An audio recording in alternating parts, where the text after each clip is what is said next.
Nō reira kei ngā honu manawarahi, tēnā koutou katoa nau mai anō ki te wānanga a te karere i tēnei rā. I whai wāhi ngā tauira e hi kakaana ki te kuhu ki te ao pāpāho hā kinekina ki te whakamātau i taua ara i te ahurei hā kinekina ātau o te mā hepo hepo i tāmaki makaurau i tēnei tau. Ko etahi i whakahaere kāmera, ko etahi i kapoake i te rākau autaua. Kia whea ko ai rātau i te taki hā kinekina, mata ora, mata tūnei, kei a Lenini tui tupou te pūrongo. He whakapāhotanga mataora i hautūhi ai e te reanga hou.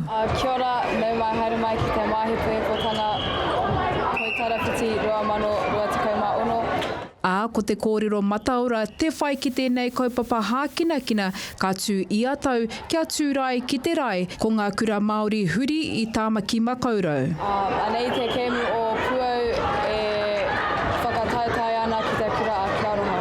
Koinei te wā tuatahi kua whai wāhi atu ai ngā tauira ki tētahi mahi i tuatu i te tākoro ki tēnei kaupapa, ko ngā mahi pāpāho te reanga hou o te māhepohepo.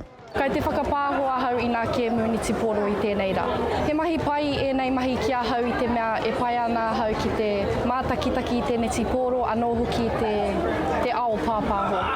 Ko ngā rangatahi e whakakau ana ki te wāhi kotahi, ka māmate ki te koinei hoki pea te wāhi e tūwhera ai te tatau ki te ao pāpāho arorangi. He mea pai e nei mahi i te mea e taia ana nā tauira ki te mātakitaki i a rātou, e tākaro ana kia whakawhanake i a rātou, ki roto iwe nei mahi. Ko ngā māhanga o te kura Māori o ngā tapuai, ko te kepa me taihere mai ka i haere mai ki te tākoro noa i te papaha kinakina. Kātahi rāua ka kite i te tākoro hou i tēnei kaupapa. Tēnā pēr commentator, rawe au te kōrero. Koina e waha papātāku. Commentator no hoki, koera noiho te mahi ki au.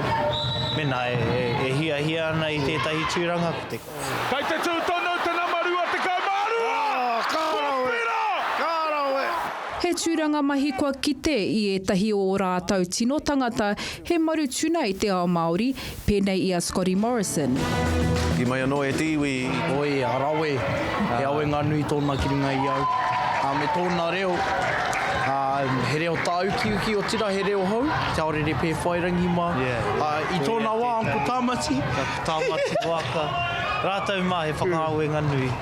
Hei whakatutuki i era hōkaka, ko moi hau Lewin Husband tētahi o ngā kai hautū o tēnei kaupapa, koinei te wā tuatahi kua mau mai ia ki te mā hepo me te whainga kia ārahina e ngā rangatahi.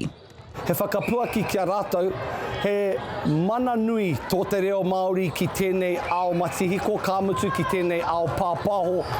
Te rāpea, he huarahi ki te ānamata kāmutu ana rātou i te kura, i te wharekura rane. I nā e nei kua ora te whakapāho, ko tāna tumanako, kia kore tēnei huarahi e mutu i konei. Me mana ori te pea, te rahi o te huruhuru, ki tā te Polyfest, ki tā te manu kōrero, ka mutu ko ngā tini whakataetai, ka whakahaere hia e te ao Pākehā, te ao Auraki, kia mana rite e nei tūāhuatanga Māori ake nei ki tā tauiwi mā.